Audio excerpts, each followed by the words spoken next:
Welcome. തഹ്മനാണ്. Microbiology video സീരീസിൽ ഈ video റിക്കറ്റ്സിയൽ ഇൻഫെക്ഷൻസിനെ കുറിച്ചിട്ടാണ്. വിവിധ തരം റിക്കറ്റ്സിയകളുണ്ട് ആൻഡ് ഇവ വിവിധ തരം രോഗങ്ങൾ ഉണ്ടാക്കുകയും ചെയ്യുന്നുണ്ട്. ആൻഡ് ചിലത് റിക്കറ്റ്സിയ ലൈക്ക് ഇൻഫെക്ഷൻസ് ആണ് ഉണ്ടാക്കുന്നത്. നമ്മൾ പ്രധാനമായിട്ടും പ്യുവർ റിക്കറ്റ്സിയൽ ഇൻഫെക്ഷൻസ് ആണ് ഇവിടെ പറയുന്നതെങ്കിലും ഞാൻ സ്ക്രബ് ടൈഫസ് സ്ക്രബ് ടൈഫസ് ഉണ്ടാക്കുന്നത് ഓറിയൻഷ്യ സുത്സുഗാമിയാണ്. സോ അത് ഞാൻ ഇവിടെ പറയുന്നുണ്ടെങ്കിലും പക്ഷേ ക്യൂ ഫീവർ ഉണ്ടാക്കുന്നത് കോക്സില്ല ബെർനെറ്റി ആണ്. ദെൻ ട്രഞ്ച് ഫീവർ, ദെൻ അടുത്താണ് ട്രഞ്ച് ഫീവർ. ഇത് ഉണ്ടാക്കുന്നത് ബാർട്ടോണല്ല ക്വിൻറ്റാനയാണ്. സോ ഇത് രണ്ടും ഞാൻ ഇവിടെ പറയില്ല. പക്ഷേ scrub even though it is not pure rickettsia അത് ഞാൻ പറയും. സോ ഇതാണ് നമ്മളിവിടെ ഡിസ്കസ് ചെയ്യുന്നത്. ഫസ്റ്റ് തിങ്, ഇവ ബാക്ടീരിയകളാണ്. നമ്മൾ ബാക്ടീരിയയിലാണ് ഡിസ്കസ് ചെയ്യുന്നത്. ആൻഡ് ദിസ് ക്യാൻ ബി കോക്കോയിഡ് അല്ലെങ്കിൽ റോഡ് ഷേപ്ഡ് ആകാം. ഷോർട്ട് ബാസിലറി ഓർ കോക്കോയിഡ് അല്ലെങ്കിൽ നമുക്ക് അവയെ കോക്കോ ബാസില്ലൈ എന്ന് വിളിക്കാം. സോ ദിസ് ആർ കോക്കോ ബാസില്ലൈ ആണ്. പ്ലിയോമോർഫിക് ആണ്. ആൻഡ് സിംഗിൾ ആയിട്ടോ പെയറായിട്ടോ സ്ട്രാൻഡ്സ് ആയിട്ടോ നമുക്ക് ഇവയെ കാണാൻ പറ്റും. ആൻഡ് ഇവയ്ക്ക് സെൽ വോൾ ഉണ്ടോ എന്ന് ചോദിച്ചാൽ ദീസ് ഹാവ് സെൽ വോൾ, പക്ഷേ തിക്കല്ല. സോ ഗ്രാം നെഗറ്റീവ് ബാക്ടീരിയ ആയിട്ടാണ് നമ്മൾ കണക്കാക്കുക. So these are gram negative organisms ആണ്. ഗ്രാം സ്റ്റെയിനിങ്ങിൽ പൂറാണ്. അപ്പോൾ നമുക്ക് വേണമെങ്കിൽ ജിംസ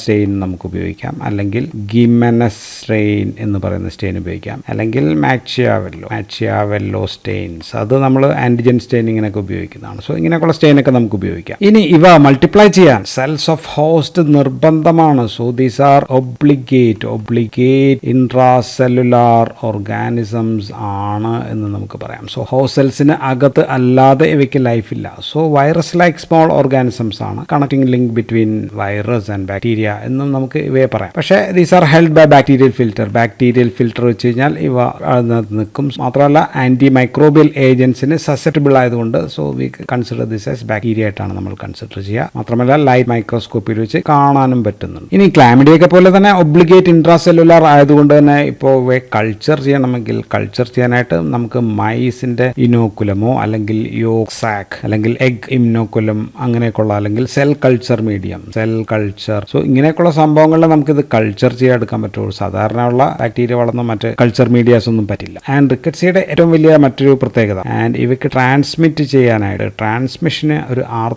ആർത്രോപോഡ് വെക്ടേഴ്സ് വേണം എന്നുള്ളതാണ്. അല്ലെങ്കിൽ ആർത്രോപോഡ് വിഭാഗത്തിൽപ്പെട്ട ജീവികൾ വേണം. ഉദാഹരണത്തിന് ലൗസ് ആകാം, അല്ലെങ്കിൽ മൈറ്റ് ആകാം, അല്ലെങ്കിൽ ടിക്സ് ആകാം, അല്ലെങ്കിൽ ഫ്ലീസ്. സോ ഇങ്ങനെയൊക്കെയുള്ള സംഭവങ്ങളിലൂടെ ഇത് പകരാൻ പറ്റൂ എന്നുള്ളതാണ്. So need of arthropod vectors അതൊരു പ്രധാനപ്പെട്ട സവിശേഷതയാണ്. ഇനി ടിക് മൈറ്റ് ഇവയുടെയൊക്കെ കടിയായിരിക്കും. ടിക്കിന്റെ മൈറ്റിന്റെ ഒക്കെ കടി ബൈറ്റ് ഏറ്റിട്ടായിരിക്കും രോഗം പകരുക. പക്ഷെ ലൗസ് ഒക്കെ ആണെങ്കിൽ അതിന്റെ റബ്ബിംഗ് ആയിരിക്കും മിക്കവാറും രോഗം പകരാനായിട്ട് കാരണമാകുക. ആൻഡ് രോഗത്തിന്റെ പകരൽ അല്ലെങ്കിൽ പടർച്ച ഉണ്ടാകുന്നത് ലിംഫാറ്റിക്സ് വഴിയാണ് സാധാരണ രീതി. So it is through lymphatics വഴിയാണ് പകരുക. പക്ഷെ ആത്യന്തികമായിട്ട് എഫക്ട് ചെയ്യുന്നത് ടാർഗറ്റ് സെൽ എന്ന് പറയുന്നത് എൻഡോത്തീലിയൽ സെൽസ് ആണ്. സോ എൻഡോത്തീലിയൽ സെൽസ് ബ്ലഡ് വെസൽസിലൊക്കെയുള്ള എൻഡോത്തീലിയൽ സെൽസ് ഒക്കെ ആയിരിക്കും ഏറ്റവും കൂടുതൽ എഫക്ട് ചെയ്യുക. ആൻഡ് ടു സെൽ സ്പ്രെഡ് ഇവിടെ നിന്ന് സംഭവിക്കാം. കാരണം നമുക്കറിയാം ഇൻട്രാസെല്ലുലാർ ഓർഗാനിസം ആണ്. സോ അങ്ങനെയുള്ള ആയിട്ട് മാത്രമേ ഇവയ്ക്ക് സർവൈവ് ചെയ്യാൻ പറ്റൂ. ഇനി ഇവയ്ക്ക് സെൽ മെംബ്രെയിൻ ഉണ്ട്. ബാക്ടീരിയൽ സെൽ എൻവലപ്പായിട്ട് ഔട്ടർ മെംബ്രെയിൻ ഉണ്ട്. ആൻഡ് ഇതിൽ outer membrane protein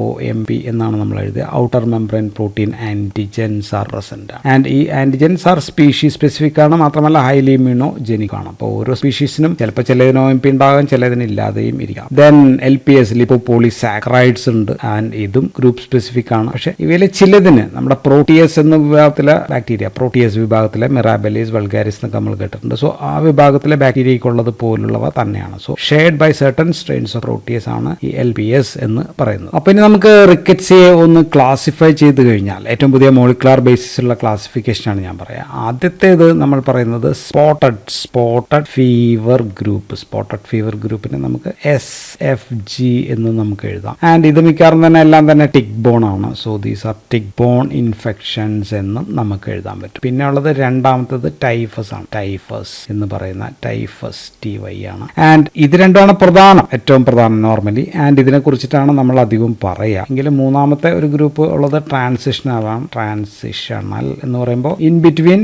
spotted ഗ്രൂപ്പിന്റെയും typhus ഗ്രൂപ്പിന്റെയും ഇടയിൽ വരുന്ന ടൈപ്പാണ്. ആൻഡ് നാലാമത്തത് ആൻസിസ്ട്രൽ ഗ്രൂപ്പാണ്. എന്ന് വെച്ചാൽ പഴയതാണ്. ആൻസിസ്ട്രൽ ഗ്രൂപ്പ് എന്ന് വിളിക്കും. പിന്നെ ഒരെണ്ണം കൂടി നമ്മളിവിടെ പറയുന്നു എന്ന് പറഞ്ഞു. അതിന്റെ പേര് ഓറിയൻഷ്യ സുത്സുഗാമി. എഴുതുക, വീണ്ടും എഴുതുക, ഗാമൂഷി എന്നാണ്. സുത്സുഗാമൂഷി എന്നാണ് കൃത്യം. ഞാൻ ചിലപ്പോഴെങ്കിലും ഗാമു എന്ന് പറഞ്ഞു പോകും. ആൻഡ് ഇതിനെക്കുറിച്ച് നമ്മൾ പറയും. ആൻഡ് ഇത് ഉണ്ടാക്കുന്നത് സ്ക്രബാണ്. സ്ക്രബ് ടൈഫസ് ഉണ്ടാക്കുന്നത്. സോ ഇതാണ് സംഭവങ്ങൾ. അപ്പോൾ ആദ്യത്തെ spotted fever group or tick borne infection ഗ്രൂപ്പിൽ ഇവയുടെ സെൽ നോക്കിക്കഴിഞ്ഞാൽ അതിനകത്ത് OMP-A ഉണ്ട്, outer membrane protein A gene ഉണ്ട്, ദെൻ OMP-B ജീൻ ഉണ്ട്, ദെൻ പിന്നെ ഉള്ളത് സിട്രേറ്റ് സിന്തേസ് എന്ന് പറയുന്ന ജീനൊക്കെ വെച്ചിട്ടാണ് ഇവ തമ്മിൽ ഡിഫറെന്റ് ടൈപ്പിനെ നമ്മൾ ക്ലാസിഫൈ ചെയ്യുന്നത് ഇതിനകത്തുള്ളത്. അപ്പോൾ സ്പോട്ടഡ് ഫീവർ ഗ്രൂപ്പിലെ നമുക്ക് ആദ്യത്തേത് പറയേണ്ടത് Rocky, ROCKY, Rocky Mountain spotted fever ആണ്. ആൻഡ് ഇത് ഉണ്ടാക്കുന്നത് റിക്കറ്റ്സിയ എന്ന് പറയുന്ന ഓർഗാനിസം ആണ് ഇത് ഉണ്ടാക്കുന്നത്. ആൻഡ് ഇത് പരത്തുന്നത് നമ്മൾ ഓൾറെഡി പറഞ്ഞ ഇവിടെ തന്നെയാണ്, ടിക്ക് തന്നെയാണ് ഇത് പരത്തുന്നത്. ഇപ്പോൾ ഉദാഹരണത്തിന് ഇക്സോഡിഡ് ടിക്ക് പോലുള്ളവയാണ്. അതിന്റെ പേരുകൾ ഡെർമറ്റാസെന്റോർ വേരിയബിലിസ് ആൻഡ് ആൻഡേഴ്സൺ എന്നൊക്കെ പറയുന്ന ടിക്കുകളായിരിക്കും ഇത് പരത്തുക. ആൻഡ് ലൗസിനും പരത്താമെന്ന് പറയുന്നുണ്ട്. ആൻഡ് ഇതിന്റെ റിസർവർ എന്ന് പറയുന്നത് റോഡൻസ് ആൻഡ് ഓൾസോ ഡോഗ്സ് ആണ് റിസർവർ. മനുഷ്യരിൽ എഫക്ട് ചെയ്യുമ്പോൾ സാധാരണ 15 വയസ്സിൽ താഴെയുള്ള കുട്ടികളിലാണ് രോഗം, കാട്ടിലൊക്കെ കളിക്കാനൊക്കെ പോകുമ്പോഴോ അങ്ങനെയൊക്കെ കിട്ടുന്നതാണ്. ദെൻ ശരീരത്തിൽ റാഷസ് ഉണ്ടാകും എന്നുള്ളതാണ് ഇതിന്റെ മാത്രമല്ല മിക്കവാറും എല്ലാ റിക്കറ്റ്സിയൽ ഇൻഫെക്ഷൻസിന്റെയും പ്രത്യേകത ശരീരത്തിൽ ഉണ്ടാകുന്ന റാഷസ് ആണ്. It can be macular rash ആയിരിക്കാം, അല്ലെങ്കിൽ പെറ്റിഷ്യൽ റാഷസ് ആയിരിക്കാം, അല്ലെങ്കിൽ പ്രൂറൈറ്റിക് റാഷസ് ഒക്കെ ഉണ്ടാകും. ആൻഡ് അപ്പോൾ ടിക്സിൽ രോഗം ഉണ്ടെങ്കിൽ ടിക്സിന്റെ സലൈവയിലൂടെ ശരീരത്തിൽ എത്തിയിട്ട് നമ്മുടെ എപ്പിത്തീലിയൽ സെൽസിലും എൻഡോത്തീലിയൽ സെൽസിലും എത്തുകയാണ്. ആൻഡ് റാഷസ് ഉണ്ടാകുന്നത്, ആൻഡ് നമ്മൾ പ്രത്യേകം പറയുന്നത് റോക്കി മൗണ്ടൻ സ്പോട്ടഡ് ഫീവറിന്റെ കേസിലുള്ള റാഷസ് ഉണ്ടാകുന്നത് ഫ്രം എക്സ്ട്രീമിറ്റീസിൽ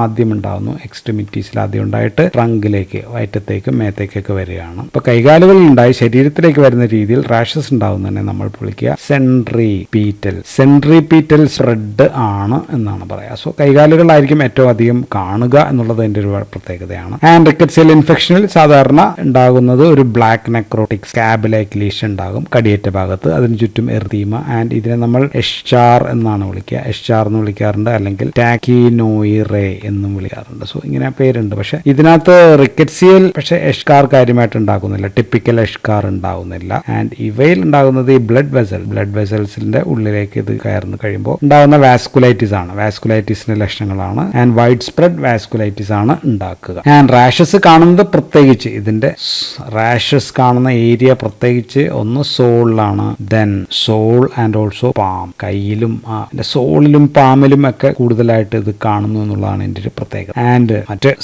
ഏറ്റവും severe form of rickettsial infection ഏതാണെന്ന് ചോദിച്ചാൽ അത് റോക്കി മൗണ്ടൻ സ്പോട്ടഡ് ഫീവർ ആണ്. ഏറ്റവും severe form of rickettsial infection, because it can cause systemic ആയിട്ട് മാറാനുള്ള പ്രത്യേകത, ഇൻവോൾവ്മെന്റ് ഉണ്ടാകാം എന്നുള്ളതാണ്. സിസ്റ്റമിക് ഇൻവോൾവ്മെന്റ് വന്നു കഴിയുമ്പോഴത്തേക്കും സാധാരണ സംഭവിക്കുക ഫീവർ ഉണ്ടാകാം, ഹെഡേക്ക് ഉണ്ടാകാം, ചിൽസ് ഉണ്ടാകാം, മസിൽ പെയിൻ ഉണ്ടാകാം, റാഷസ് ഒക്കെ ഉണ്ടാകാം. പക്ഷെ സിസ്റ്റമിക്കിൽ സീരിയസ് ആയിട്ട് ഉണ്ടായി കഴിയുമ്പോൾ ഉണ്ടാകുന്ന കോംപ്ലിക്കേഷൻ എന്ന് പറയുന്നത് ഒന്ന് മെനിഞ്ചൈറ്റിസ് ആണ്, ദെൻ 2 എൻസെഫലൈറ്റിസ് ഉണ്ടാക്കാം, ദെൻ ബ്രെയിനിൽ കൺഫ്യൂഷൻ ഉണ്ടാക്കാം, ARDS റെസ്പിറേറ്ററി ഡിസ്ട്രസ് ഒക്കെ ഉണ്ടാക്കാം, ദെൻ കാർഡിയോജനിക് പൾമോണറി എഡീമ ഉണ്ടാക്കാം, അരിത്മിയ, ഹൃദയത്തിൽ അരിത്മിയ. സോ ഇങ്ങനെയൊക്കെ ഉള്ളതുകൊണ്ട് ദിസ് ഇസ് സംവാട്ട് റിസ്കി ആണ്. This Rocky Mountain spotted fever എന്ന് പറയുന്നത് കുറച്ച് കൂടിയ ഇനമാണ്. ആൻഡ് രണ്ടാമത്തെ സ്പോട്ടഡ് ഫീവർ ഉണ്ടാക്കുന്നത് റിക്കറ്റ്സിയ കാനോനിയാണ്. കാനോനി എന്ന് പറയുന്നത് ഉണ്ടാക്കുന്നത് ഇന്ത്യൻ ടൈഫസ് എന്നാണ് ഇതിനെ വിളിക്കുക, അല്ലെങ്കിൽ വേറൊരു പേര് മെഡിറ്ററേനിയൻ സ്പോട്ടഡ് ഫീവർ ഉണ്ടാക്കുന്നതാണ് കാനോനി എന്ന് പറയുന്നത്. ആൻഡ് ഇവ മൂലം ശരീരത്തിൽ മൊത്തം റാഷസ് ഓൾ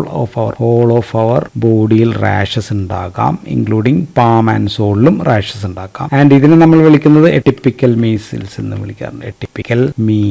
എന്ന് വിളിക്കാറുണ്ട്. പിന്നെ ഉള്ളത് റിക്കറ്റ്സിയ ആഫ്രിക്കയാണ്. ആഫ്രിക്ക എന്ന് പറയുന്നത് ഉണ്ടാക്കുന്നത് ആഫ്രിക്കൻ ടിക് ബൈറ്റ് ഫീവർ ആണ്. ആഫ്രിക്കൻ ടിക് ബൈറ്റ് ഫീവർ ആണ് ഇത് ഉണ്ടാക്കുന്നത്. ആൻഡ് ഇത് ലിംഫ് അഡിനോപ്പതി ഉണ്ടാക്കാം എന്നുള്ളതാണ് ഇതിന്റെ ഒരു സ്പെഷ്യാലിറ്റി എന്ന് പറയുന്നത്. ആൻഡ് ഇനി നാലാമത്തെ നമുക്ക് പറയാനുള്ള സ്പോട്ടഡ് ഫീവർ എന്ന് പറയുന്നത് ഉണ്ടാക്കുന്നത് റിക്കറ്റ്സിയ അകാരി എന്ന് പറയുന്ന സ്പീഷീസ് ആണ്. ആൻഡ് ഇത് ഉണ്ടാക്കുന്നത് റിക്കറ്റ്സിയൽ പോക്സ് എന്ന് പറയുന്ന രോഗമാണ് ഇത് ഉണ്ടാക്കുന്നത്. ആൻഡ് ഇത് പടർത്തുന്നത് പക്ഷെ മൈറ്റ് ആണ് എന്നുള്ളതാണ്, മൈറ്റ് ആണ് ഉണ്ടാക്കുന്നത്. ആൻഡ് ശരീരം മൊത്തം all of our body rashes ഉണ്ടാകും. ആൻഡ് അപ്പൊ ഇതിന്റെ വേറെ പേര് എട്ടിപ്പിക്കൽ ചിക്കൻ പോക്സ് എന്നാണ് നമ്മൾ ഇതിനെ വിളിക്കാറ്. ആൻഡ് റിക്കറ്റ്സിയയിലെ ഏറ്റവും കൂടിയത് നമ്മൾ പറഞ്ഞത് റോക്കി മൗണ്ടൻ സ്പോട്ട് ഫീവർ ആണെങ്കിൽ ഏറ്റവും മൈൽഡസ്റ്റ് ഫോം എന്ന് പറയുന്നത് അക്കാറി ഉണ്ടാക്കുന്നതാണ് എന്ന് പറയാം. Vesicular or very cellular form of rashes ആണ് ഇത് മൂലം ഉണ്ടാക്കുന്നത്. ആൻഡ് ഇതിനെല്ലാം തന്നെ നമ്മൾ നേരത്തെ പറഞ്ഞ എഷ്കാർ ഉണ്ടാക്കാം, മാത്രമല്ല അക്കാരിക്കും ലിംഫ് അഡിനോപ്പതി ഉണ്ടാക്കാം എന്നുള്ളതാണ്. അപ്പോൾ രണ്ടാമത്തെ പ്രധാനപ്പെട്ട ഗ്രൂപ്പ് നമ്മൾ പറഞ്ഞത് ടൈഫസ് ആണ്. ടൈഫസ് രണ്ടെണ്ണം ഉണ്ട്, രണ്ടും ലൗസ് വഴിയാണ് പകരുന്നത്. ലൗസ് ബോൺ ടൈഫസ് ആണ്. ആൻഡ് ഇവയുടെ പ്രത്യേകത, ടൈഫസിന്റെ പ്രത്യേകത എന്ന് വെച്ചാൽ ഇവർക്ക് OMP ജീൻ ഇല്ല എന്നുള്ളതാണ്. മാത്രമല്ല രണ്ടിനും എഷ്കാർ ഇല്ല എന്നുള്ളതും ഒരു പ്രത്യേകതയായിട്ട് നമുക്ക് പറയാം. അപ്പൊ ആദ്യത്തെ ടൈഫസ് നമ്മൾ പറയുന്നത് റിക്കറ്റ്സിയ 6 എഴുതുന്നുള്ളൂ. പ്രോവാസാക്കി എന്ന് പറയുന്ന ഓർഗാനിസം വഴി ഉണ്ടാക്കാവുന്ന രോഗമാണ്. ആൻഡ് പ്രോവസാക്കി ഉണ്ടാക്കുന്ന രോഗം എന്ന് പറയുന്നത് എപ്പിഡമിക് ടൈഫസ് ആണ് ഇത് ഉണ്ടാക്കുന്നത്. Epidemic typhus. സോ ലൗസ് ആണ് നമ്മൾ ഓൾറെഡി പറഞ്ഞു. ഹ്യൂമൻ ആണ് ഇതിന്റെ ഹോസ്റ്റ്. ആൻഡ് ശരീരത്തിൽ മൊത്തം റാഷസ് ഉണ്ട്. പക്ഷെ എക്സെപ്ഷൻ ഉണ്ട്. Except in the palm and sole ഇവിടെ 2 സ്ഥലത്തും റാഷസ് ഇല്ല എന്നുള്ളതാണ്. ആൻഡ് ഇതിന്റെ സ്പ്രെഡ് നോക്കിക്കഴിഞ്ഞാൽ ആദ്യം വരുന്നത് ട്രങ്കിലാണ്. ട്രങ്കിൽ വന്നിട്ട് പിന്നീടാണ് എക്സ്ട്രീമിറ്റീസിലേക്ക് പോകുന്നത്. സോ അപ്പൊ അതിന്റെ സ്പ്രെഡിനെ നമ്മൾ സെൻട്രിഫ്യൂഗൽ, മറ്റേത് സെൻട്രിപീറ്റലായിരുന്നു, ഇത് സെൻട്രിഫ്യൂഗൽ സ്പ്രെഡ് എന്നാണ് നമ്മൾ ഇതിനെ വിളിക്കുക. ആൻഡ് എപ്പിഡമിക് ടൈഫസിന്റെ ഒരു പ്രത്യേകത ഇൻഫെക്ഷൻ ക്യാൻ റീഒക്കർ, അല്ലെങ്കിൽ നമ്മൾ അതിനെ റിക്രൂഡസെന്റ് ഇൽനസ് എന്നാണ് വിളിക്കുക.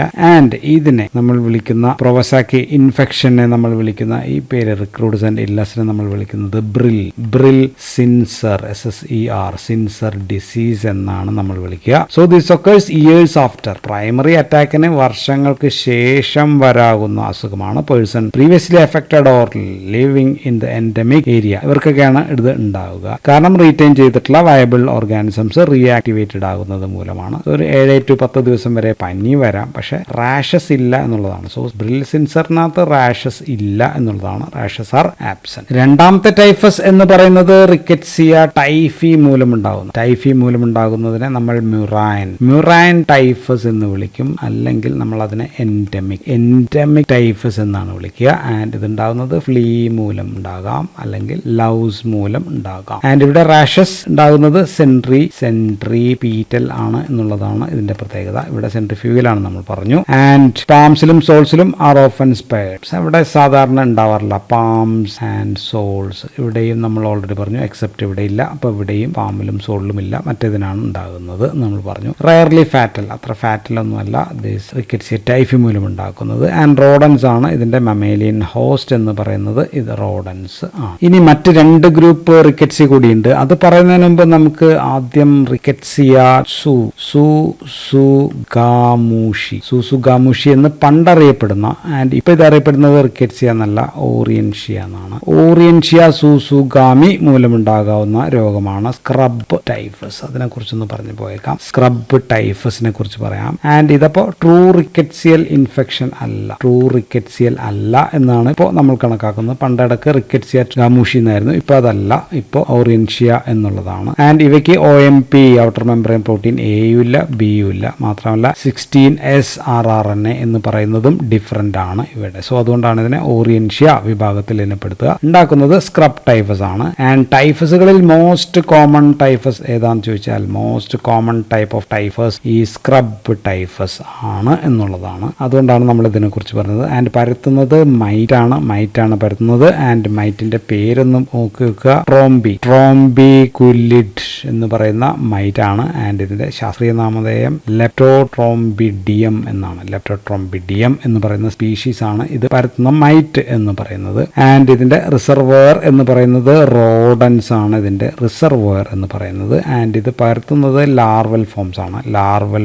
അതിനെ നമ്മൾ ചിഗ്ഗർ എന്നാണ് വിളിക്കുക. ചിഗ്ഗേഴ്സ് ആണ് പരത്തുന്നത്. സോ ഇതാണ് മനുഷ്യനെ ഫീഡ് ചെയ്യുന്ന സ്റ്റേജ് എന്ന് പറഞ്ഞതിന്റെ ലാർവൽ സ്റ്റേജ് ആണ്. സോ അപ്പോൾ ലാർവയിൽ നിന്ന് മറ്റേതിനകത്തേക്ക് പകരുമ്പോൾ അതിനെ നമ്മൾ വിളിക്കുക ട്രാൻസ് ലാവേറിയൽ ഫോംസ് ഉണ്ടാകുമ്പോഴത്തേക്കും അതിനകത്തേക്ക് പകരുന്നുണ്ട്. സോ ട്രാൻസ് ഓവേറിയൻ ലാർവ, അങ്ങനെയാണ് ഇതിന്റെ പകരൽ. ആൻഡ് എഷ്കാർ ഉണ്ടോ എന്ന് വെച്ച് കഴിഞ്ഞാൽ ദർ ഈസ് എഷ്കാർ ഉണ്ടെന്ന് പറയാം. ആൻഡ് സെൻട്രിഫ്യൂഗൽ സ്പ്രെഡ് ആണ് ഇതിനുള്ളത്. സോ ഇതാണ് ഏറ്റവും കോമൺ ആയിട്ടുള്ള സ്ക്രബ് ടൈഫസ്. പക്ഷെ റിക്കറ്റ്സിയയിൽ പെടുന്നില്ല. ഇനി മറ്റു ചില റിക്കറ്റ്സിയ നമ്മൾ പറഞ്ഞത് ഒന്ന് ആൻസിസ്ട്രൽ ആണ്. ആൻസിസ്ട്രൽ റിക്കറ്റ്സിയയിൽ വരുന്നത് ഓൾഡർ ഗ്രൂപ്പ് ആണ്. റിക്കറ്റ്സിയ ബെല്ലി എന്ന് പറയുന്ന ഒരു വിഭാഗമുണ്ട്. ദെൻ റിക്കറ്റ്സിയ കാനഡൻസിസ് എന്ന് പറയുന്ന ഒരു വിഭാഗമുണ്ട്. പിന്നെ നമ്മൾ ഫൈനൽ ഗ്രൂപ്പ് പറഞ്ഞത് ട്രാൻസിഷണൽ ഗ്രൂപ്പിൽ വരുന്നത് that is between spotted fever ഗ്രൂപ്പിനും ടൈഫസിനും ഇടയിൽ വരുന്നതാണ്. ഒരെണ്ണം ഫെല്ലിസ് എന്ന് പറയുന്നതുണ്ട്. ദെൻ ഓസ്ട്രാലിസ് എന്ന് പറയുന്നുണ്ട്. ദെൻ ചിലപ്പോൾ അക്കാരിയൊക്കെ ഇതിനകത്ത് പെടുത്തും. പിന്നെ പല രാജ്യങ്ങളിലും ആ രാജ്യങ്ങളിൽ കാണുന്ന റിക്കറ്റ്സി അനുസരിച്ചും പേരുകളൊക്കെ ഉണ്ട്. ഇനി നമുക്ക് ലാബ് ആൻഡ് ഡയഗ്നോസിസിനെ പറ്റി പറഞ്ഞു കഴിഞ്ഞാൽ, സോ നമ്മൾ ഓൾറെഡി പറഞ്ഞു നോട്ട് ഗ്രോ ഔട്ട് സൈഡ്, സെല്ലിന്റെ അകത്ത് വളരുന്ന സാധനമാണ്. സോ നമുക്ക് മൈസ് ഇന്നോക്കുലം വേണം, അല്ലെങ്കിൽ എഗ് ഇന്നോക്കുലം ഓർ യോക്ക് സാക്ക് വേണം, സെൽ കൾച്ചർ അതിനകത്തൊക്കെ മാത്രമേ വളരുള്ളൂ. ആൻഡ് ഇതിനകത്ത് നമുക്ക് 2 ടെസ്റ്റ് ഇമ്പോർട്ടൻ്റ് ആണ്. വൺ ഈസ് നീൽ മൂസർ MUSS ഉണ്ടെന്ന് തോന്നുന്നു. മൂസർ റിയാക്ഷൻ സ്പെല്ലിംഗ് നോക്കിയേക്കുക, റിയാക്ഷൻ ആണ്. പക്ഷേ ഇതിപ്പോൾ ഔട്ട്ഡേറ്റഡ് ആണ്. ഇതിൽ ചെയ്യുന്നത് മെയിൽ ഗിനിപ്പിക്കിൽ ഇത് ഇൻട്രാപെരിറ്റോണിയലായിട്ട് ഈ സംഭവങ്ങൾ അങ്ങോട്ട് കുത്തിവെച്ച് കഴിഞ്ഞാൽ ഇപ്പോൾ റിക്കറ്റ്സിയ ആണെങ്കിൽ നമുക്കറിയാം റോക്കി മൗണ്ടൻ സ്പോട്ടഡ് ഫീവർ ഉണ്ടാക്കുന്ന സംഭവമാണ്. സോ അവയിൽ സ്ക്രോട്ടൽ, ആ അനിമലിന്റെ സ്ക്രോട്ടൽ നെക്രോസിസ് ഉണ്ടാകും എന്നുള്ളതാണ് അതിന്റെ ഒരു പ്രത്യേകത. പക്ഷേ എപ്പിഡമിക് ടൈഫസ് അതുണ്ടാക്കുന്നത് നമ്മൾ പറഞ്ഞു പ്രോവാസാക്കിയാണ്. പ്രോവാസാക്കി ആണെങ്കിൽ ഫീവർ ആയിരിക്കും ഉണ്ടാവുക. ട്യൂണിക്കയിൽ അവിടെയുള്ള റിയാക്ഷൻ, ടെസ്റ്റിസിലെ ട്യൂണിക്കയിൽ നോ റിയാക്ഷൻ, അവിടെ റിയാക്ഷൻ ഇല്ല, സ്ക്രോട്ടൽ നെക്രോസിസ് അപ്പൊ ഇല്ല എന്നുള്ളതാണ്. ആൻഡ് പക്ഷേ നമ്മൾ നേരത്തെ പറഞ്ഞ ടൈഫി ആണെങ്കിൽ അല്ലെങ്കിൽ കോണോറി ആണെങ്കിൽ അല്ലെങ്കിൽ കാറി, സോ ഇതൊക്കെ ആണെങ്കിൽ ഫീവറും ഉണ്ട് and already positive tunica test, positive tunica reaction ഉണ്ടാക്കും എന്ന് വെച്ചാൽ ടെസ്റ്റിക്കുലാർ ഇൻഫ്ലമേഷൻ ഉണ്ടാക്കും എന്നുള്ളതാണ്. ഈ നീൽ മൂസർ റിയാക്ഷൻ ഇപ്പോൾ ഒന്നും ഉപയോഗിക്കാറില്ല, എങ്കിലും ഒന്ന് അറിഞ്ഞിരിക്കുക. രണ്ടാമത്തെ ടെസ്റ്റ് എന്ന് പറയുന്നത് സിറോളജി ആണ്. സിറോളജി നമ്മൾ ചെയ്യുന്ന ടെസ്റ്റിന്റെ പേര് വീൽ ഫെലിക്സ് റിയാക്ഷൻ എന്ന് പറയുന്ന ടെസ്റ്റാണ് നമ്മൾ ചെയ്യുക. റിക്കറ്റ്സി ഇൻഫെക്ഷനിൽ ആന്റിബോഡീസ് ടെസ്റ്റ് ചെയ്യുന്നതാണ്. So we are testing antibodies ആണ് നമ്മൾ ടെസ്റ്റ് ചെയ്യുക. നേരത്തെ നമ്മൾ പറഞ്ഞു റിക്കറ്റ്സിയയിൽ പ്രോട്ടിയസിന്റെ ചില ആന്റിജൻ ഷെയർ ചെയ്യുന്നുണ്ട് പറഞ്ഞു. So based on this cross reaction between rickettsial antibodies in certain strains of Proteus ആണ് നമ്മൾ ഈ ടെസ്റ്റ് ചെയ്യുക. ഉദാഹരണത്തിന് പ്രോട്ടിയസ് ഇപ്പോൾ വൾഗാരിസ് ഉണ്ട്. വൾഗാരിസിൽ OX19 ഉണ്ട് ആൻഡ് ഓൾസോ OX2 ഉണ്ട്. ആൻഡ് പ്രോട്ടിയസ് മിറാബിലിസ് ആണെങ്കിൽ അതിനകത്തുള്ളത് OXK ആണ്. സോ അപ്പോൾ നമ്മൾ ഇതായിട്ട് മിക്സ് ചെയ്ത് കഴിഞ്ഞാൽ so endemic or epidemic typhus ആണെങ്കിൽ that will react with only OX19 ആയിട്ടാണ് റിയാക്ട് ചെയ്യുക. So OX19 antibodies will rise, antibody titre ഉയരും എന്നുള്ളതാണ്. അപ്പോൾ നമുക്ക് കണ്ടുപിടിക്കാം. If it is Rocky spotted Mountain fever ആണെങ്കിൽ റൈസ് ചെയ്യുന്നത് OX19 റൈസ് ചെയ്യും, പ്ലസ് ഓൾസോ OX2 റൈസ് ചെയ്യും എന്നുള്ളതാണ്. Antibody titre will rise. Scrub ആണെങ്കിലോ, സ്ക്രബ് ടൈഫസ് ആണെങ്കിൽ ഓൺലി ആൻഡ് ഓൺലി OXK മാത്രമായിരിക്കും, OXKക്കെതിരായിട്ടുള്ള ആന്റിബോഡീസ് ആയിരിക്കും റൈസ് ചെയ്യുക. സോ ക്രോസ് റിയാക്ഷൻ അത് മാത്രമായിട്ടാണ് ഉണ്ടാവുക. സോ അപ്പോൾ നമുക്ക് തിരിച്ചറിയാം എന്നുള്ളതാണ്. ചിലപ്പോഴെങ്കിലും ഫോൾസ് പോസിറ്റീവ് ടെസ്റ്റ് കിട്ടിയേക്കാം. അതിന് കാരണം എന്ന് പറയുന്നത് പ്രോസോൺ ഫിനോമിനൻ എന്ന് പറയുന്ന ഒരു ഫിനോമിനൻ മൂലമാണ്. നമ്മൾ ഡിസ്ക്രൈബ് ചെയ്യുന്നില്ല. ഇനി ചെയ്യാൻ ബെസ്റ്റ് ടെസ്റ്റ് ഏതാണെന്ന് വെച്ചാൽ ഇൻഡയറക്റ്റ് ഇമ്മ്യൂണോ ഫ്ലോറസെൻസ് ആണ് നമുക്ക് ബെസ്റ്റ് മെത്തേഡ് എന്ന് പറയുന്നത്. സോ കൺഫർമേഷൻ ഇതാണ്. ഡിറ്റക്ഷൻ ഡയഗ്നോസിനൊക്കെ നമുക്ക് ഉപയോഗിക്കാം. ദെൻ CFT എന്ന് പറയുമ്പോൾ കോംപ്ലിമെന്റ് ഫിക്സേഷൻ ടെസ്റ്റ് നമുക്ക് ഉപയോഗിക്കാം. Then immunoglobulin M capture ELISA. So ഇങ്ങനെയൊക്കെയുള്ള ടെസ്റ്റ് നമുക്ക് ഉപയോഗിക്കാം. ആൻഡ് ഇതിനെല്ലാം ഉപയോഗിക്കുന്ന മരുന്ന് ഏതാണെന്ന് ചോദിച്ചാൽ ദാറ്റ് ഈസ് ടെട്രാസൈക്ലിൻ ഗ്രൂപ്പിൽപ്പെട്ട ഡോക്സിസൈക്ലിൻ ആണ് നമ്മൾ ഈ റിക്കറ്റ്സിയൽ ഇൻഫെക്ഷൻസിന് നമ്മൾ ഉപയോഗിക്കുന്ന മരുന്ന്. 100 മില്ലിഗ്രാമിൻ്റെയൊക്കെ ഡോക്സിൻ ടാബ്ലറ്റ് ആയിട്ട് അവൈലബിൾ ആയിട്ടുള്ളത് 7 ദിവസം 10 ദിവസമൊക്കെ ആയിരിക്കും നമ്മൾ കഴിക്കുക. So that's all about rickettsial infections. Thank you for watching.